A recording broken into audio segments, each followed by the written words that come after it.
Eto naman mga kaabante, grabeng comparison ito. Tila maihahalin tulad kay Jimmy Butler, hindi sa dami ng puntos, kundi sa tapang at sakripisyo ang tahimik na trabaho ni Jason David.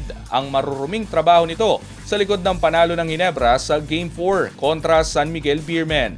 Ang ibang detalye alamin sa eksklusibong pag-abante ni Carlo Villaseñor. Sports Now. Sports Now. Exclusive.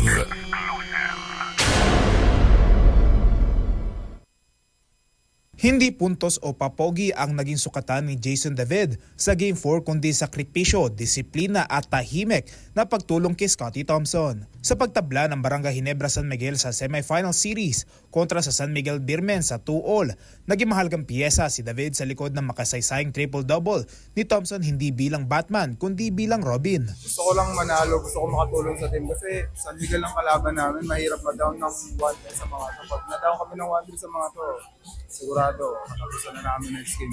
Direktang mensahe ang ibinigay ni Coach Tim Cone kay David bago ang laro. Huwag pilitin, hayaan ng laro ang lumapit. Before the game, kinausap niya ako na sabi niya, just let the game come to you. Sabi niya na stop doing too much. Ngayon lang. So, ginawa ko lang, muscle, get the garbage balls. Ngayon lang. Create for my teammates. Sinunod ito ni David na parang abakada, nakatuon sa depensa, hustle plays, paghabol sa loose balls, at pagtiyak na tuloy-tuloy ang opensa ni Thompson. Aminado rin si David na kinausap siya mismo ng team captain upang malinaw kung ano ang kailangan sa kanya sa loob ng court. Kinausap ko si Scottie, sabi ko, anong gusto mong gawin ko, anong gusto mong maitulong ko para may katulong from the bench kung kailangan mo. So yun, gawa ko naman. Mas naging malinaw ang papel ni David matapos siyang ihambing ni Cone kay Jimmy Butler, hindi dahil sa pagiging between o scorer, kundi dahil sa tapang, versatility at handang gawin ang anumang kailangan para manalo. Para kay David, simple lang ang trabaho, tulungan si Scottie at huwag maging sagabal sa ritmo ng koponan.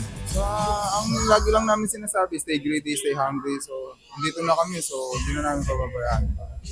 Sino na lang best team, sino naman na. Sa kabila ng pagiging bench player, naging mahalaga ang presensya ni David sa pagbibigay luwag kay Thompson mula sa pag-set ng screens, pag-atake sa rebounds, hanggang sa pag-absorb ng physical na depensa ng Beermen.